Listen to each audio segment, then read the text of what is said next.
மணி nothing என்ற English புராணத்தின்படி சில்லறை தொங்கலாய் விட்டதால் தன்னிடம் துண்டு துணிக்கைகளாக வைத்திருந்த ஞானம், மோனம், தியானம், தானம், நிதானம், மானம் எல்லாம் காலியாக்கிவிட்டு அம்பலப்பட்டி ஆண்டிகள் கூட்டத்தில் போய் அமக்களம் பண்ணி கொண்டிருக்கிறார் சார். இவரை யார் புகழ்வார்கள்? மூணுங்கட்டவர்கள் தான் பூஜிப்பார்கள். மனு குறுக்கிட்டு, சார், பராசர் சிவத்தை மூணுங்கட்டவர்கள் தான் பூஜிப்பார்கள் என்று படித்தார். மூணுங்கட்டவர் என்றால் மும்மலங்களையும் அகற்றியவர். மும்மலம் அகற்றியவர்கள் தான் சிவத்தை பூஜிக்க அருகதை உடையவர் என்று அர்த்தம் பண்ண வேணும் சார். ஐயாவுக்கு பித்தம் மொத்தமாய் சித்தத்திலே விழுந்து தத்திரி பித்திரி செய்கிறது. நாட்டத்தை விட்ட பாட்டை அடித்தவர். இவருக்கு அந்த கவிக்கு அர்த்தம் பண்ண தெரியாது. நான் சொல்லுகிறேன், ஊர் என்பது பணத்திலே தான் இருக்கிறது. ஆகையால் ஊர் துட்டு துக்கானியைத்தான் விரும்புமே தவிர மற்ற எதையும் சட்டை பண்ணாது என்று மேலே அந்த குப்பை குளங்களை எல்லாம் வாரி போட்டு அனர்த்தம் பண்ணுவது பொருந்தாது. சிவத்தை தவிர ஜீவன் இல்லை என்றபடி சிவமே சர்வ சீவர்களாய் இருக்கிறார். அந்த சீவர்கள் எல்லாம் இந்த சிவத்தையே சதா தியானிக்கிறார்கள். யாதொரு தெய்வம் கொண்டீர் அத்தெய்வம் ஆகி யாங்கே மாதொரு பாகனார் தாம் வருகுவர் தாவர சங்கமங்கள் என்று இரண்டு உருவி நின்று மா அரண் பூசையேற்று மண் உயிர்க்கு அருளை வைக்கும் விரிவிலா அறிவினார்கள் வேறொரு சமயம் செய்து எரிவினால் சொன்னாரேனும் எம்பிரார்க்கு ஏற்றதாகும் என்றபடி அநேகர் மலங்கொழுத்து, அதன் மேல் பலம் கொழுத்து, அதன் மேல் குலம் கொழுத்து, அதன் மேல் வாய் கொழுத்து பற்பல பேரையும் சிற்சில ரூபத்தையும் பிரபல வழிபாடுகளையும் உண்டாக்கி குளறி உளறி இருக்கிறார்கள். அது என்னவென்று கேட்டால் அது ஒரு மதம் என்று சொல்லுகிறார்கள். அந்த மதம் பிடித்தவர்களையே முடிவில் என்னவென்றால் தத்தா பித்தாவென்று தும்மட்டிக்காய் பத்தனை போல் மொழிக்கிறார்கள். அவர்கள் கிறுக்கி முறுக்கி பெருக்கி அடுக்கி வைத்திருக்கிற சூத்திரங்களையும் சாஸ்திரங்களையும் காத்திரங்களையும் ஆத்திரங்களையும் தோத்திரங்களையும் களறி கிளறி ஆற்றி பார்த்தால் சிவத்தை தவிர வேறு எந்த தொந்தம் காணும் சார். இதனால் சிவத்தையே எல்லோரும் பூஜிக்கிறார்கள் என்று கவனியுங்கள். இப்படிக்கு அநேக மதவாதிகள் ஏற்பட்டு அவர்கள் ஏற்பாட்டில் ஒன்றும் பப்பு வேகாமல் தங்கள் ஏற்பாட்டை டிஸ்மிஸ் செய்துவிட்டு ஈசனிடத்தில் தான் வாசமும் நேசமும் பிரகாசமும் இருக்கிறது என்று மறுபடியும் வந்து கூட்டாளி போட்டுக் கொண்டார்கள். அநேக மதம் பிடித்தவர்கள் தாங்கள் புகுந்த மதத்தை ராஜினாமா செய்துவிட்டு மதில் மேல் ஏறிய பூனையைப் போல் முழிக்கிறார்கள். அநேகர் தங்கள் மதத்தில் இருந்து ஜகா வாங்கிக் கொண்டு வேறே மதங்களை பதம் பார்த்து கொண்டு திரிகிறார்கள். ஜட்ஜ் கேட்கின்றார், ஆம், எல்லா மதத்திலும் சிவமே புகுந்து கொண்டிருப்பதாக சொல்லுகிறீரே, அப்படி இருக்க சிவத்தின் ட்ரஸ்டியார்கள் புற மதங்களை அங்கீகரிக்கிறார்களா? தடையில்லாமல். ஆனால் ஒரே கடவுள்தான் எல்லாமாய் இருப்பவர் என்று உணராத மடையரும் கடையரும் தான் அங்கீகரிக்க மாட்டார்கள். இதல்லாமல் சில பெரியோர்கள் புறமதத்தில் உள்ள சில முத்தல்கள் கத்துவதையும் அவர்கள் பொத்தி வைத்திருக்கும் புத்தகமாகிய வீண் கத்தைகளையும் அதில் உள்ள சொத்தைகளையும் செத்தைகளையும் நீக்குவதற்கும் இவர்கள் இஷ்டத்தை தாக்குவதற்கும் ஞானத்தை ஆக்குவதற்கும் பாவத்தை போக்குவதற்கும் நோக்குவது உண்டு சார். இதை சிலர் தர்க்கம் என்றும் குதர்க்கம் என்றும் எண்ணுவார்கள். அப்படி எந்த மதமும் மதம் கொள்ளாது சார். சரி சரி, சிவம் என்ன ஜாதி? பராசர் சொல்லுகிறார், அதை விசாரிக்க வேண்டாம். ஜட்ஜ், ஏன்? பராசர், சொல்லக்கூடாது. பரவாயில்லை, அநேகருக்கு மனசு மங்களாகிவிடும். மனு சொல்லுகிறார், சார், இந்த உலகத்தில் உள்ள எல்லா ஜாதிகளிலும் சிவம்தான் மேலான பியூர் காஸ்டுங்கோ. பராசர் குறுக்கிட்டு, சார், மனு சொல்லி சொற்களெல்லாம் முற்றும் பொலபொலவன மிகச் சலிப்படிக்கிறது. சிவத்தின் சாதி தெரியுமா? அடாடாடாடா, அது டிட்டோ காஸ்டுங்கோ. ஜட்ஜ், அவ்வளவு கேவலமாக இராதென்று நினைக்கின்றேன். அது என்ன அப்படி சொல்லுகிறீர்கள்? சிவம் இன்ன குலம், இன்ன கோத்திரம், இன்ன மரபு, இன்ன சூத்திரம், இன்ன தாய் தந்தைக்கு பிறந்தவர் என்று யாருக்கும் தெரியாது. இவர் பிள்ளை குட்டி பெண்டாட்டி எல்லோரும் தோட்டி முதல் தொண்டைமான் வீடு வரையிலும் உண்பதும் உலாவுவதும் ஊடுவதுமாக இருக்கிறார்கள். ஆகையால் சிவத்தின் ஜாதி கஞ்சான்கோரை, கலவங்கீரை, முட்கருணை, மூக்கிரட்டை முதலிய 4 கலப்பு 3 தொடுப்பு சார். மனு சொல்லுகிறார், பராசர் சொல்லில் ஒன்றாவது ருசிபாகம் இல்லை. எதை தொட்டாலும் சப்பென்று இருக்கிறது. பட்டணத்தில் மார்க்கெட்டிலும் மதுரை வீரன் கிளப்பிலும் பாட்டல் கிளப்பிலும் சுங்கான் கடையிலும் போயிருக்கிறீரா? அவ்விடங்களில் அநேக புத்திசாலிகள் அன்பையும் தெம்பையும் கொண்டு எல்லோரும் ஒன்றாய் கலந்து அருந்துகிறார்களே என்று எச்சிலையும் ஜாதியையும் யாராவது கவனிக்கிறார்களா? ஒரு தோட்டி குடித்துவிட்டு வைத்து போனால் அந்த குடிவை யார் எடுத்து குடிக்கிறார்கள் தெரியுமா? பாவம், கவனியும். அந்த கூலங்களை எல்லாம் மூட்டை கட்டி கொண்டு வந்து கொட்டி அளக்கிறீரே, நம்மூரில் எடுபடுமா? படாது. சிவம் அன்பு காரணத்தால் எங்கே இருந்தாலும் நீரிலே பிறந்து நீரிலே வளர்ந்து நீரிலே வாழும் தாமரை ஒருபுறம் நீரின் பற்றில்லாது குணம் மனம் முதலியவைகள் வேறாய் இருப்பது போல் இருக்கும் என்று தெரிய கடவுது சார். அது சரி, சிவம் கையெழுத்து செய்வாரா? அது என்ன அப்படி சொல்லுகிறீர்கள்? அவருக்கு எழுத்தையும் பெருமான் என்றே ஒரு பேர் இருக்கிறது சார். அது கிடக்க தமிழை உண்டாக்கி அதற்கு இலக்கணமாக்கி அதை வெளியாக்கி அதை காட்ட தானே குருவாகி மலையமுனி என்ற கலையமுனிக்கு உபதேசித்தவர் சார் கேட்கின்றார். சிவம் டாக்டர் வேலை செய்வாரா? மனு சொல்லுகிறார், புரிந்த புகழ் புள்ளிருக்கு வேலூர் வைத்தியனார் பரிந்துவினை தீர்க்கவல்ல பண்டிதர்கான் அம்மானே. ஜட்ஜ் கேட்கின்றார், பரிந்துவினை தீர்க்கவல்ல பண்டிதரே யாமாயில் மருந்து விலைகை கூலி வாங்காரோ அம்மானை? மனு, வாயிலே மண் போட்டு வாங்குவார்கள் அம்மானை. பராசர் சொல்லுகிறார், சிவத்துக்கு டாக்டர் தொழில் செய்வதனாலேயே வைத்தியநாதர் என்றும் வைத்தீஸ்வரன் என்றும் மருந்தீசர் என்றும் பெயர் வழங்குகிறது. சட் சொல்கிறார், எனக்கு தற்காலம் இருக்கிற நோயை சொல்வாரா? மனு, பழைய சுழுவாகவும் தெளிவாகவும் சொல்வார். ஜட்ஜ் கேட்கின்றார், சிவம் இப்போது எனது தேகத்தின் கூறுபாட்டையும் அதன் வேறுபாட்டையும் அதனால் வந்த மாறுபாட்டையும் அதற்கு தகுந்த சீர்பாட்டையும் எடுத்து கூறும். தேவ சொல்லுவே நாடி விவரம் சிறப்புடன் தானே. தேவா சொல்லுவே நாடி விவரம் சிறப்புடன் தானே. நாவுதற் செவிகளரும் நரம்புகளுடனே சேர்த்தே. நாவுதற் சேளரும் நரம்புகளுடனே சேர்த்தே. அகில் மேல் வாய் மூக்கிலாரும் அமர்ந்தது பாரும் அமர்ந்தது பாரும்.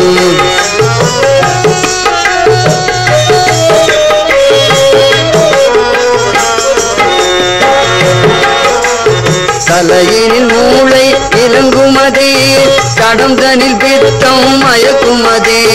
தலையினில் மூளை இறங்குமதே கடம்தனில் பித்தம் மயக்குமதே. தந்தம் நிலையில் அணுவும் மகையால் தந்தம் என இருக்கே தந்தம் என இருக்கே. சார், உமக்கு சுக்கில நாடி திமிரடைந்திருக்கிறது. அதிலே பித்த நாடி மாட்டிக்கொண்டு தொங்குகிறது.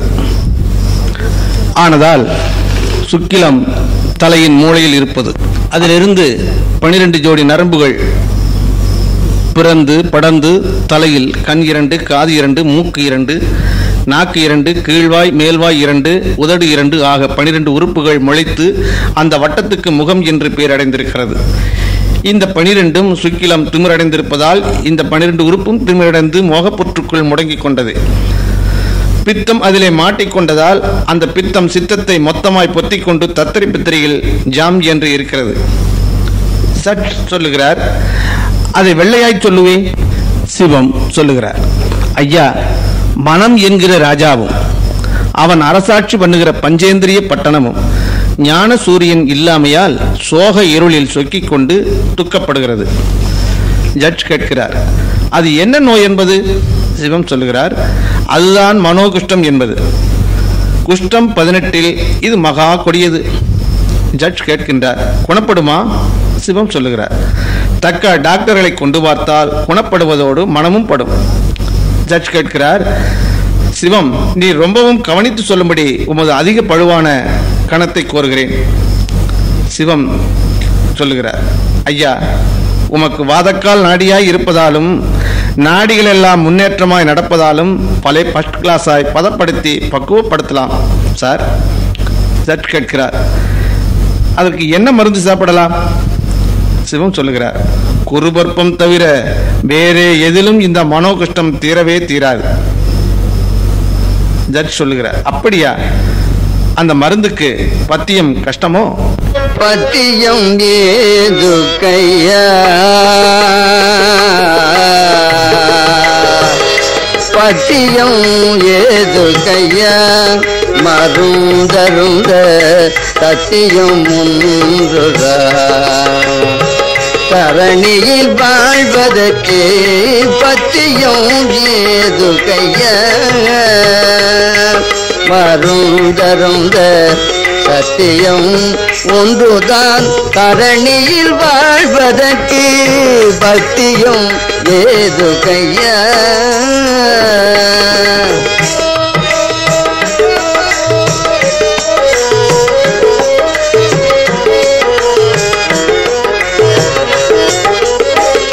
சித்தம் குலைத்திடும் சீரகத்தை குறைத்து சித்தம் குலைத்திடும் சீரகத்தை குறைத்து சீரகம் திருத்தியே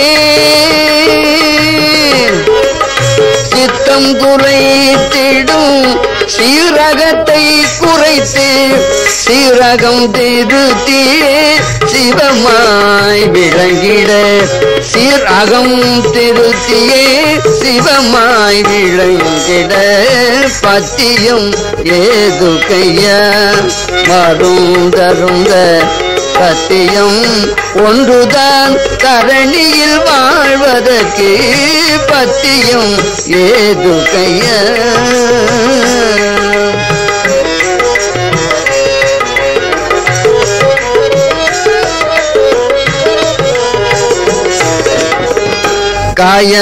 காயாச்சாரமும் கன்னியர் தேகமும் காயாச்சாரமும் கன்னியர் தேகமும் காயாச்சாரமும் கன்னியர் தேகமும் காசினியார் உறவும் காணலில் நீரது போல் நேமமதை ஒருவி நித்தியம் தான் மருவி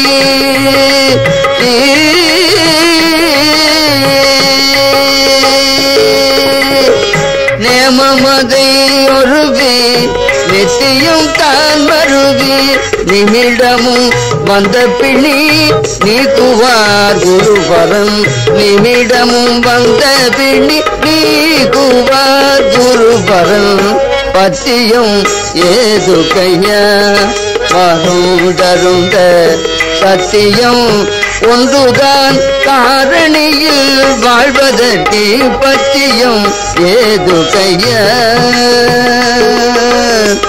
ஏது கையா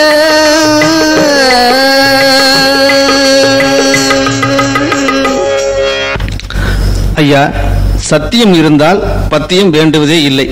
ஆனால் சீரகத்தை குறைத்து சீர் அகம் எதிலும் அதிகமாய் சேர்த்து வர வேண்டும். வெங்காயத்தை ஆச்சாரத்தை விட்டு அலம்பிக் கொள்ள வேண்டும். மூலப்புளியை சுட்டு போட்டுக் கொள்ள வேணும். கோவக்காயும் பாவக்காயும் பசும்பாலும் அத்தியும் காசியும் சுரையும் உதவவே உதவாது. மூக்கிரட்டையை முதலில் சேர்க்கலாம், கொஞ்சம் சேர்க்கலாம். சுங்கான்கீரை துளியும் ஆகாது. பசலை முகத்திலேயே வெளிக்கக்கூடாது. கடுவை கண்ணிலேயே காட்டக்கூடாது. கருவாட்டை கழித்தே விட வேண்டும். வெள்ளாட்டை நீக்கியே விட வேண்டும். பொறாமை பித்தம் செய்யும். கள்ளிப்பாலை கலக்கவே கூடாது. பிள்ளைப்பூச்சியை பதப்படுத்தி சேர்த்துக் கொள்ளலாம் சார். ஜட்ஜ் கேட்கின்றார், மற்ற எதைத்தான் திங்கிறது? சிவம் சொல்லுகிறார், ஐயா, கொள்ள வேண்டியதை சொல்லுகிறேன். நான் சொல்வது போல் உமக்கு கிடைக்குமா? அவ்வளவு தவம் நீர் செய்திருக்கிறீரா என்று யோசிக்கிறேன். ஜட்ஜ் சொல்லுகிறார், வைத்தியரே, என்ன பைத்தியராயிருக்கிறீர்? நம்மால் ஆகாத காரியம் இந்த உலகத்தில் எந்த ஃபூல் செய்வான்? சிவம் சொல்லுகிறார், தவம் வேணுங்கோ. ஜட்ஜ் சொல்லுகிறார், என்னவே? தலையை மொட்டையடித்துக் கொண்டாலும் சாமியார், ஒரு ருத்ராட்சத்தை போட்டுக்கொண்டாலும் சாமியார், ஒரு காவிக்கந்தியை கட்டிக்கொண்டாலும் சாமியார், அல்லது கஞ்சா மடத்துக்கு போக்குவரத்தாய் இருந்தாலும் சாமியார். இப்படி எத்தனையோ வகையில் சாமியார் பட்டம் கிடைக்கிறது. இந்த வேலையை என்னால் செய்யாது. நீர் என்னமோ உமது தாத்தா காலத்து புராணத்தை இங்கே அழுத்து கொட்டுகிறீரே. சாமியார் என்பது பெரிய பேரா? ஆக வேண்டியதை சொல்லும். சொல்லுகிறேன். காட்டாமணி கொய்யாக்கனி, கருணை கடலை, பேரிசன், திராட்சை, கடம்புதலை, காரா கருணை, உள்ளான் முதலியது பூசி நீ கொள் சார். கோபவத்தல் கிடைத்தால் அதிக நலம். சட் சொல்கிறார். சிவம், மருந்து சாப்பிடுகிற போது வாயில் கற்கண்டு முதலிய எதையாவது அடக்கிக் கொள்ளலாமா? நாக்குப்பூச்சியில் ஐங்காயத்தை கொட்டி கலந்து சதாவும் அடைக்கொள்ளலார். ஜட்ஜ் சொல்லுகிறார், பரவாயில்லை, நல்ல பத்தியம்தான். மருந்துக்கு என்ன செலவாகும்? சிவம், செலவே கிடையாது. ஆனால் கொஞ்சம் மனோ கஷ்டமும் இதுவரை இருந்த அனுபவ நஷ்டமும் ஆச்சாரியர் இஷ்டமும் தான் அதிகமாக வேண்டியதாய் இருக்கிறது. சட் சொல்லுகிறார், பரவாயில்லை, மருந்து முறையை நானே முடித்துக் கொள்ளும்படி சுலபமாக சொல்லும். சிவம் சொல்லுகிறார், சார், இந்த மருந்து செய்வதற்கு உங்களால் முடியாது. தொட்டு காட்டாத வித்தை சுட்டு போட்டாலும் வராது. கைபாகம் செய்பாகம் வேணும். இது சொல்ல வகை தெரியாமல் அநேக சித்தர் அனுபவித்து சொல்ல வகை தெரிந்திடாது அப்பனே நினைந்ததொன்று சொன்னதொன்று என்று சந்தேகாஸ்பதத்தில் மாட்டிக்கொண்டார்களே, அதை நீர் எப்படி பண்ணுவீர் சார்? ஜட்ஜ் சொல்கிறார், சிவம், என்னை என்னவென்று நினைத்தீர்? நம்மிடத்தில் எவ்வளவோ நேசர்களும் நாசர்களும் தாசர்களும் இருக்கிறார்களே, எது ஆகாது? புலிப்பால் வேணுமா? ஒரு மாமாங்கத்திற்குள் வரவழைத்துக் கொடுப்பேனே.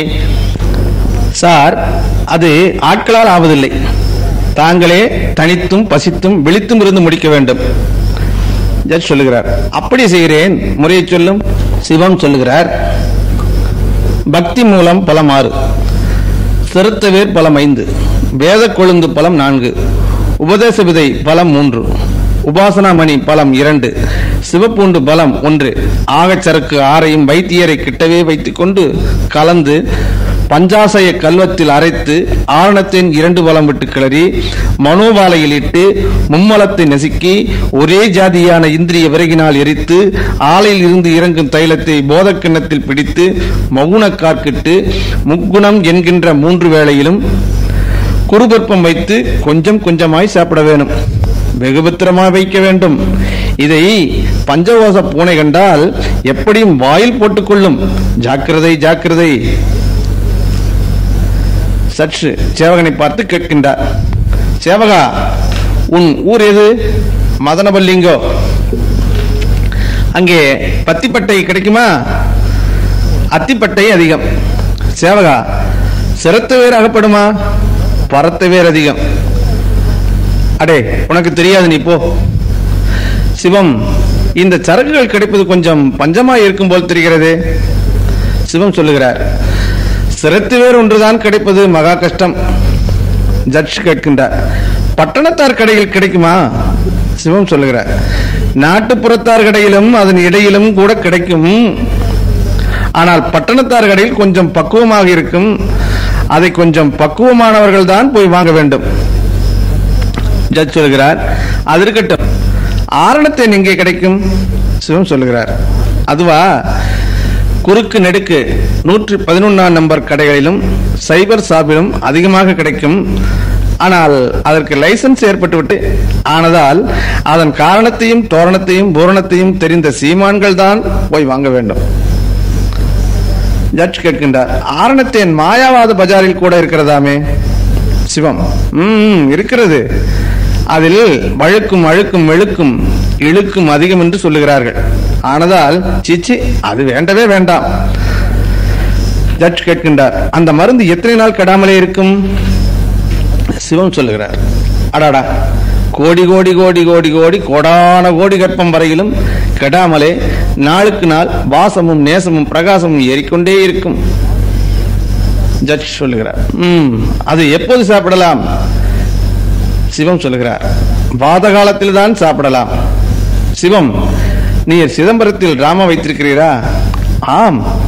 என்ன நாடகம் ஆட தெரியும்? எல்லா நாடகமும் நான் தான் நடத்துகிறது சார். எல்லா நாடகம் என்றால் சிலவற்றை சொல்லும். நவவேத நாடகம், பஞ்சேந்திரிய விலாசம், ஆத்மானந்த சபா, ஞான வாசகப்பா, முக்தி விலாசம், பஞ்சகிருத்திய சபா முதலிய அளவற்ற நாடகம் ஆடுவது சார். உம்முடைய கம்பெனி பெயர் என்ன?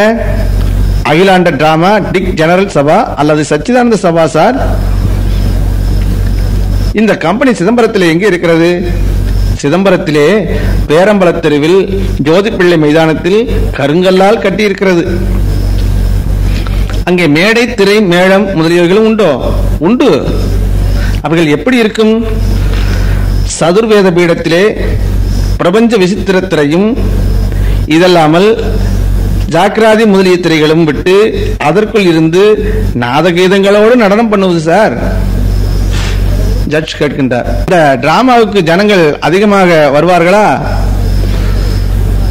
சிவம்: வருவதுண்டு. அநேகர் திரைகளையும் அதன் சித்திர விசித்திர பௌத்திர உபத்திர மகத்துவங்களை பார்த்துவிட்டு அப்படியே போய்விடுவார்கள். கோடியில் ஒருவன் தான் நம்மை கண்டு கனப்படுத்துவான். என்ன கொடுப்பார்கள்? அன்பு. நீர் திருவொற்றியூரில் டிராமா நடத்துவதுண்டா? அமாவாசை தோறும் நடத்துவதுண்டு. நல்ல லாபம் கிடைக்குமா? பட்டணத்தில் 1.5 வீட்டுக்கு 3.75 நாடகமாக சந்துகளிலும் சந்தைகளிலும் பொந்துகளிலும் மொந்தைகளிலும் குழாவண்டைகளிலும் பாரிஸ், இந்துஸ்தான், தெம்மாங்கு, டோரோ, துக்குடி, தெம்மாங்கு, சிந்து, தில்லாலோ முதலிய ராகங்களும் அதற்கு தக்க பாகங்களும் அதன் மீது சோகங்களும் அனந்த யோகங்களுமாக பொறுத்துவிட்டதால் எனது டிராமாவுக்கு ஜனங்கள் வருவது தொங்கலாகிவிட்டது. அப்படி வந்தாலும் ஜதையோடு வந்து எந்த சத்திரத்திலாவது லொங்கி தொங்கி தங்கிவிட்டு வந்து விடுவார்கள். அதிலும் நமது டிராமாவுக்கு வந்தால் டிக்கெட் கலெக்ஷன் ஒன்றி ரூமில் ஸ்டேஜ் மேனேஜரும் கண்ட்ராக்டரும் வரி கொடுக்கும்படி தொந்தரவு செய்வதால் சில பணக்கார பரப்புகள் தான் வருவார்கள். என் நாடகத்தில் அன்பு வைத்த ஏழைகளுக்கும் அதிதிகளுக்கும் ஜகா கிடைப்பதே இல்லை. இதனால் நமக்கும் ஷோக்கு தொந்தரனா போடுகிறது. ஆனதால்தான் நான் மாத்திரம் ஜகா வாங்கி எக்கி முக்கி நெக்கி தக்கி ஆட்டத்தை நடத்தி கொண்டுதான் வருகிறேன். ஜட்ஜ் கேட்கின்றார். ஆலங்காட்டில் டிராமா நடத்தினீரா? அங்கே ஆலங்காட்டு பேய் ஒன்று வந்திருக்கிறது. அது என்னை அப்படியே சாப்பிட்டு விட பார்க்கிறது. ஜட்ஜ் கேட்கின்றார். அது என்ன செய்தீர்? அந்த பேயை பிடித்து பத்திரமாய் நான் வைத்திருக்கிறேன். நீர் டிராமா நடத்துவதற்கு ராகதாளம் முதலியவைகளை யாரிடம் கற்றுக்கொண்டீர்? தான் தோன்றி தம்பிரானிடம். அவர் எங்கே இருப்பது? அம்பலத்தில். 3ஆம் நாள் விசாரணை. தினகரன் திசை கண்ட வேளையில் திரண்டது நீதி சபையும். ஜட்ஜ் கேட்கின்றார். சிவம், நீர் கௌரி என்கிற பெண்மணியை அறிவீரா? சிவம்: அறிவேன். அந்த குழந்தைக்கும் உனக்கும் முன்னே பின்னே மத்தியிலே ஏதாவது பழக்கம் உண்டா? அதற்கென்ன சந்தேகம்? அந்த பெண்மணி அறியாதவளா? எல்லாம் அறிந்தவள் தான். அதல்ல, அவள் பருவமானவளா? பூரண பருவம் ஆனதால் தான் நாம் அவளிடத்தில் சிநேகம் வைத்தோம். பருவம் என்றால் என்ன? பக்குவம். பக்குவம் என்றால் என்ன? இரண்டற்ற இன்பம் அடையத் தகுந்த பரிபக்குவ காலம். சிவம், அந்த பெண்ணுக்கு வயது என்ன? 10 அல்லது 11. இந்த 10 அல்லது 11 வயதில் ஒரு பெண் ஆளாவது உண்டா? ஆளாவது என்றால் புண்ணியே அதிசயத்தினால் அல்லவோ, புண்ணியே அதிசயத்தினால் அல்லவோ. வாழ்வில் முன்னால் செய்த தவமே நாளும் தப்பாது, நலமே நாளும் தப்பாது. ஆளாவது என்றால் புண்ணியே அதிசயத்தினால் அல்லவோ, புண்ணியே அதிசயத்தினால் அல்லவோ. வாழ்வில் முன்னால் செய்த தவமே நாளும் தப்பாது, நலமே நாளும் தப்பாது. 5 வயது சிறுவந்தொருவன் ஆளானது பூமியதிலே, 5 வயது சிறுவந்தொருவன் ஆளானது பூமியதிலே. அன்பதிலே அந்த 6 நாளில் கண்ணப்பன் வீடடைந்து வாழ்ந்ததும் எதிலே. அன்பதிலே அந்த 6 நாளில் கண்ணப்பன் வீடடைந்து வாழ்ந்ததும் எதிலே. அன்பதிலே ஆளாவது என்றால் உன்னியே அதிசயத்தினால் அல்லவோ, உன்னியே அதிசயத்தினால் அல்லவோ. வாழ்வில் முன்னால் செய்த தவமே நாளும் தப்பாது, நலமே நாளும் தப்பாது. மைந்தன் பிறகு லாக சுகரும் நமனை வென்றதும் எதிலே. எதிலே மைந்தன் பிறக ராஜசுகரும் நமனை வென்றதும் எதிலே அன்பதிலே அந்த நமனை உதைத்து மார்க்கண்டன் சிவ கதியை நன்னியதிலே அன்பதிலே அந்த நமனை உதைத்து மார்க்கண்டன் சிவ கதியை நன்னியதிலே அன்பதிலே ஆளாவது என்றால் உன்னியே அதிசத்தினால் அல்லவோ உன்னியே அதிசத்தினால் அல்லவோ வாழ்வில் முன்னால் செய்த தவமே நாளும் தப்பாது நலமே நாளும் தப்பாது. பூர்வ புண்ணியம் இருந்தால் சம்பந்தர் முதலியவர்களைப் போல் 5 வயதில் கூட ஆளாவதுண்டு. அதுவன்றி சுகர் பிரகலாதர் முதலியவர்கள் தெரியுமா? அவர்கள் தாய் வயிற்றில் இருக்கிற போதே ஆளாகிவிட்டார்களே. ஆளாவதற்கு வயது கூடவா வேண்டும்? பூர்வ புண்ணியம்தான் வேணும். இன்றாவிட்டர் கூறுகிறார், ஆளாவது என்றால் அர்த்தம் என்ன தெரியுமா? புஷ்பவதி ஆவது. அப்படி அந்த பெண் ஆனவள் தானா என்றுதான் நமது கணம் பொருந்திய விகட கவர்மெண்டாரது கேள்வி. அப்படியா? எங்கேயாவது 10-11 வயதில் பெண்கள் ஆளாவது உண்டா? ஜட்ஜ் கேட்கின்றார். சிவம், உமக்கு உலக அனுபவம் போதாது. இப்போது ஸ்திரீகள் 7 வயதில் ரஜஸ்வலையாகி 9வது வயதில் பிள்ளை பெற்று 15வது வயதில் சம்பந்தம் செய்து 18வது வயதில் பேரன் பேத்திகளை பார்த்து அன்பும் தென்பும் கொண்டு ஆம்பளையானை நெவர்மெண்ட் என்கிற காலமாச்சே. அப்படி ஆளாகாவிட்டால் கூட 6வது வயதிலே புருஷனோடு இல்லறத்தை நடத்தி இன்புற்று அன்புற்று ஆனந்தத்தில் அமக்களம் பண்ணுகிற காலம் என்று உமக்கு தெரியாதா? ஐயா, அப்படி கூட நடக்குங்களா? பொய் திரட்டி என்று 4 அல்லது 5 வயதிலேயே கல்யாணம் பண்ணி உற்றாரும் பெற்றாரும் ஊரார்களும் உறவினர்களும் கும்மாளம் போடுகிறார்களே, அது தெரியாதா? 6-7 வயதிலே கல்யாணம் பண்ணி ஆம்பளையானோடு ஜதைப்படுத்தி கப்பலேற்றி அனுப்புகிறார்களே, அதையும் பார்த்ததில்லையா? ஜட்ஜியே, எனக்கு ஆச்சரியமாகவே இருக்கிறது. அப்படி புத்திசாலிகள் செய்வார்களா? புத்திசாலிகள் செய்யதான். அது சரி, கௌரி ஆளாகாதவளா? ஆம். அப்படி ஆளாகாத குழந்தையினிடத்தில் நீர் எப்படி கலந்திருந்தீர்? அன்பினால். யாருக்கு அன்புண்டு?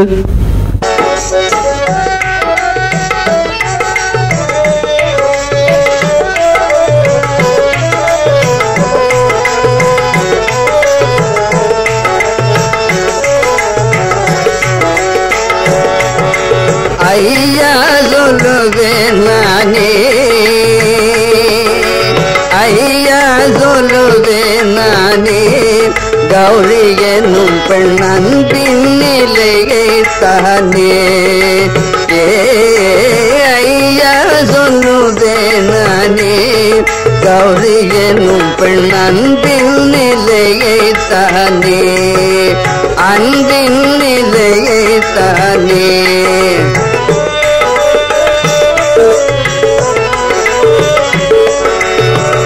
மெய்யாயனை நினைந்து மேனியதே நொந்து, மெய்யாயனை நினைந்து மேனியதே நொந்து, என்னாலுமே ஏங்கினாள் இன்பம் அடைய நாளும், என்னாலுமே ஏங்கினாள் இன்பம் அடைய நாளும். ஐயா சொல்லுவேன் நானே, கௌரி என்னும் பெண் அன்பில் நிலையை தானே.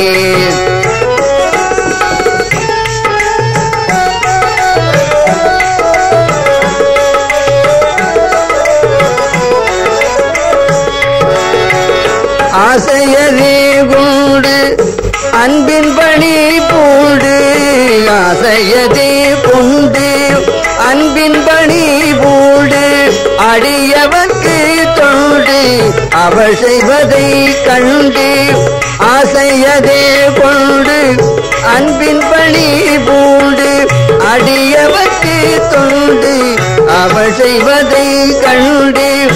அன்பின் நிலையை பார்த்து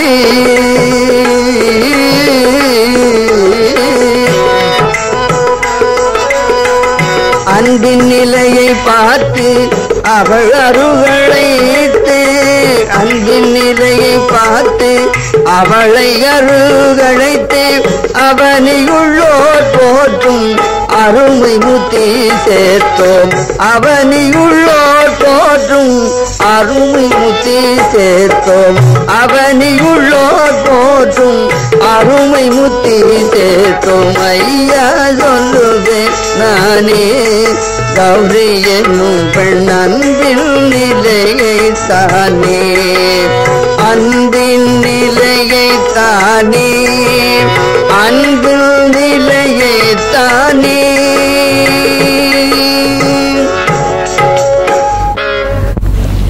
கௌரிக்கு என் மீது அன்பு பொங்கி ததும்பி பூரணமாய் என்னையாவது என் சீச பிள்ளைகளையாவது என் சிநேகிதர்களையாவது பார்க்க வேண்டும் என்று சதாவும் அழுதும் அயர்ந்தும் வருத்தப்படுவதுண்டு. அதனால் நாமும் அவள் மீது ஆசையும் அன்பும் கொண்டோம். மனு குறுக்கிட்டு சொல்லுகிறார், சார், இப்போது சிவம் சொல்வதில் அன்பு என்பதற்கு வேறு அர்த்தம் பண்ணிவிடக் கூடாது. அன்பு என்பது இச்சை அல்லது ஆசை என்று அர்த்தமாகும். அதில் இச்சை என்பது பர இச்சை அபர இச்சை என இரண்டு வகைப்படும். அதில் இங்கே சிவம் சொல்வது மோட்சத்திற்கான பர இச்சை, அபர இச்சை என்பது காமத்திற்கான இச்சை. இந்த இச்சை வேறே, அந்த இச்சை வேறே. பராசர் குறுக்கிடுகிறார், அன்பு என்பது காமம் என்னும் ஒன்றையேதான் குறிக்கும். மனு சொல்லுகிறார், அப்போ பராசரே, உங்கள் பேரன் பேத்திகளின் மேல் நீங்கள் வைத்திருக்கும் அன்பை காம இச்சை என்றும் சொல்லலாமோ? பராசர் சொல்லுகிறார், விகட அகராதியின்படி அன்பு என்றால் ஆசை, ஆர்வம். ஆர்வம் என்றால் அப்படி இப்படியும் கூட அர்த்தம் பண்ணலாம். ஜட்ஜ் கேட்கிறார், சிவம் கௌரி தனியாக இருக்கிற போது நீர் போய் கண்டதுண்டா? சிவம், ஆம். நீர் கௌரி கூப்பிட்டதாக சொன்னீரே, அது வாஸ்தவம் தானா? ஆம். அடுத்ததாக சாட்சி சிவஞான முனிவர் பராசர் கோர்ட்டிலே, சார், சிவஞான முனிவர் சிவத்தின் செய்தியை கவ்வையாயும் செவ்வையாயும் கற்றுநற்றவர். அவர் நித்தியமும் சத்தியமாயிருப்பவர். அவரை ஒரு சாட்சியாக விசாரிக்க வேண்டுகிறேன். ஜட்ஜ் சொல்கிறார், சிவஞான முனிவரை ஆசைப்படுத்தும். சேவகன் சிவஞான முனிவரை அழைக்கின்றார். சிவஞான முனிவர், சிவஞான முனிவர், சிவஞான முனிவர். சிவஞான முனிவர் ஒரு பாடலை பாடிக்கொண்டு வந்து கொண்டிருக்கின்றார். சிவஞான சத்குருவை, சிவஞான சத்குருவை தினம் தெரிசிதோர் ஜென்ம பிணி பரிசுத்தமாயிடும் உயர். சிவஞான சத்குருவை தினம் தெரிசிதோர் ஜென்ம பிணி பரிசுத்தமாயிடும் உயர். சிவஞான சத்குருவை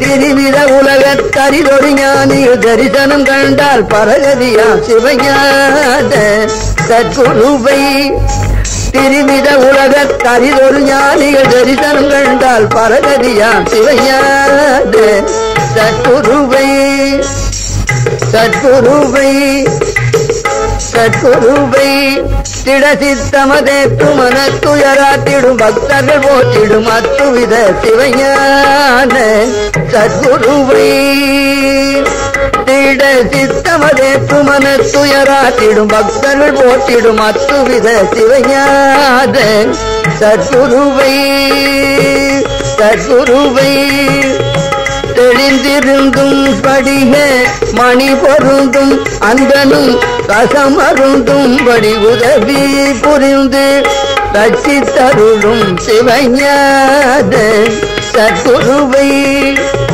தெளிந்திருந்தும் படிக மணி பொருந்தும் அன்பனும் ரசமருந்தும் படி உதவி புரிந்து ரட்சித்தருளும். சிவஞான சத்குருவை, சத்குருவை, சத்குருவை.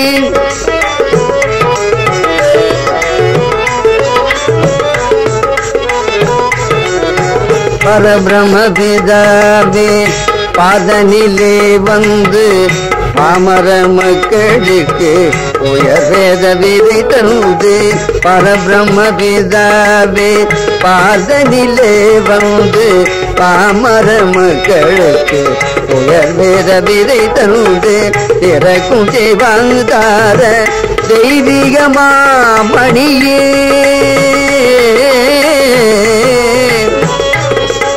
சிறக்கும் ஜீவாதார தெய்வீக மாமணியே சிறக்கும் ஜீவாதார தெய்வீக மாமணியே தேர்ந்தோர் உள்ளங்கள் தோறும் உகந்து வந்து சீவன் சிவன் தானென்றும் தெளிவுதந்து கற்பனை மிக்க வியப்பதையற்றிடும் அற்புத சச்சிதானந்தமே சிவஞான சத்குருவை கற்பனை மிக்க வியப்பதையற்றிடும் அற்புத சச்சிதானந்தமே சிவஞான சத்குருவை சத்குருவை சத்குருவை.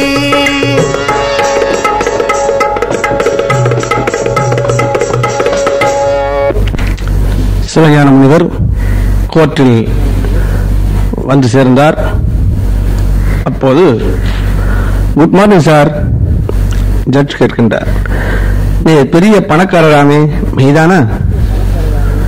சிவஞான முனிவர் சொல்லுகிறார், அடடா, தமிழ் ஊற்றெடுத்து சைவ ஓதம் எடுத்து அதிலே போதம் முளைத்து அதிலே கீதம் கிளைத்து காடாய் விளைந்து பிடுங்குவார் இல்லாத தொண்டை நாட்டு ஆதிபுரியிலே மாணிக்கத்தை தர்மம் செய்கிறதால் மாணிக்க தியாகர் என்று பெயர் படைத்த பெரிய சவுக்காரே ஊரை ஒத்தி வைத்துவிட்டு ஊதாரியாய் கடைசியில் தரகர்கள் இடத்தில் தடியை கொடுத்து வருகிறவர்களை வழிமடக்கி தபாய்த்து உண்டி தண்டி கொண்டிருக்கிறாரே, அதில் அடிமை எம்மாத்திரம் சார் மனு சொல்கிறார்.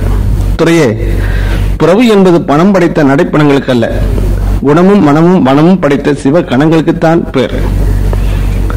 சொல்கிறார். ஓஹோ, அப்படியா முனிவரே, நீர் நிரீஸ்வர புராணம் படித்திருக்கிறீரா? அந்த புராணத்தை கண்ணலின்றி வேம்பு நுகர் காம துரோகிகளே பிரித்து விரித்து அவர்கள் விவேக நீரை வார்த்து அரித்து கடைசியில் அதில் சொல்லலும் சல்லலும் அதிகமாக இருந்ததால் துப்பி குப்பையில் கொட்டியே விட்டார்கள் சார். உமக்கு என்ன வியாபாரம்? திரிகுணம் சுத்தி செய்த ஞானிகள் உள்ளம் பழுத்த ஆறா இன்ப அருங்கனி பிழிந்த சாரம் கொண்ட சைவ சித்தாந்த தேன். ஓஹோ, இந்த தேன் எதற்கு உதவுகிறது? வாங்குகிறவர்கள் யார்? இந்த தேன் தம்மின் சிவலிங்கம் கண்டு அதனை தாம் வணங்கி தம் அன்பால் மஞ்சன நீர் தாமாட்டி தம்மிற் சிவலிங்கம் கண்டு அதனை தாம் வணங்கி தம் அன்பால் மஞ்சன நீர் தாமாட்டி தம்மை ஒரு பூவாக அழியாமல் கொடுத்து பூஜிப்பார் யாவள் அவர்தான். அக்கறையாய் வாங்கி கொண்டு போவதுவே அவர்தான், அக்கறையாய் வாங்கி கொண்டு போவதுவே. அது சரி, பாட்டில் எப்படி விலை? ரொக்கத்திற்கு விற்பதல்ல, வீட்டு வேலை செய்பவர்க்கும் மாயை வலிக்கும் குறு பற்பம் வைத்து உண்பார்க்கும் பிரசண்டாக கொடுப்பது சார். முனிவரே, நீர் அந்த தேனை எங்கிருந்து கொண்டு வந்து வைத்திருக்கிறீர்? சத்தியம் தானம் சமம் தமம் இன்சொல் சாற்றுதல் ஒரு வழிப்படுதல் புத்தியே முதலாம் கரணமோர் நான்கும் அடக்குதல் புலன்கள் போம் வழியில் ஒய்த்திடாதமைத்தல் பொறை திடஞானம் உயிர்க்கெல்லாம் தன்னழி புரிதல் இத்திரமனைத்தும் மானச தீர்த்தம் என எடுத்து எம்பினர் மேலோர். அந்த தீர்த்தத்தில் போய் நான் தினமும் குளிப்பது. அந்த குளத்தில் அன்பு ஊத்து அருட்தேன் வழிந்து கொண்டிருக்கிறது. அதிலிருந்துதான் நான் கொஞ்சம் கொண்டு வந்து வைத்திருக்கிறேன். அது சரி, வீட்டு வேலை என்பது என்ன?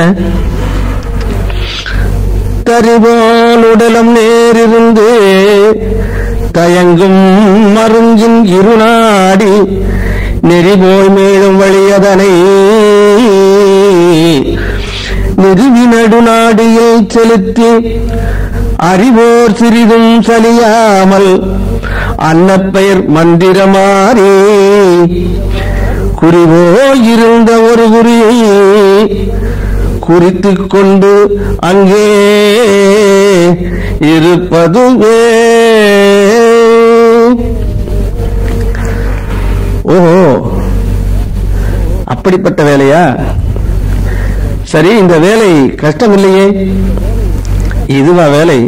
இந்த வேலையை முடிப்பதற்கே அநேகர் காலகாலமாய் டெங்கி அடித்துக் கொண்டிருக்கிறார்களே சார். ஏன் இப்படி செய்கிறார்கள்? சுலபமான வேலைதானே. வேலை என்னமோ சுலபம்தான், 1/4 மணி நேரத்தில் முடித்து விடலாம். இந்த வேலைக்கு வரும் அண்ட சோதாக்கள் இந்த ஊரில் இருப்பவர்க்கெல்லாம் அடிமை வேலை செய்கிறவர்கள். ஆனதால் அவர்கள் அடிமை வேலை செய்யாவிட்டால் அவர்களுக்கு எஜமானாக இருப்பவர்கள் உதை என்று உதைத்து அடித்து கல்தா கொடுப்பார்கள். அதற்காகவே பயந்து கொண்டு அவர்கள் வேலையை செய்துவிட்டு அப்புறம்தான் மேலே சொன்ன வேலைக்கு வருகிறார்கள். வந்தாலும் வேலை நடக்கிறதில்லை. அப்படி நடந்தாலும் 200-300 பிறவி எடுத்தால் தான் முடிகிறது. இவர்களை அடிமை வேலைக்கு வைத்திருப்பவர்கள் யார் யார்? நம்பரை எண்ணுகிறீர்களா? கிரகமாய் சொல்வதற்கு வேதம், ஆகமம், புராணம், வியாசன், விரிஞ்சன் முதல் எல்லோரும் ஒன்றாய் கூடினாலும் முடியாது. ஆனாலும் ஒரு ஓரம் ஒதுக்கத்தை மட்டும் சொல்லுகிறேன். ஐயா, இவர்கள் வெற்றிலை வாக்கு, புகையிலை முதல் நாய்மல முதல் யாவற்றுக்கும் தான் அடிமை. இவர்கள் எந்த காலம் இந்த அடிமைத்தளத்தில் இருந்து நீங்குவது? இப்படி பிரபஞ்சம் ஒவ்வொரு ஆளையும் துண்டு துண்டாய் பங்கு போட்டு அடிமைத்தளத்தில் வைத்துக் கொண்டிருக்கிறது.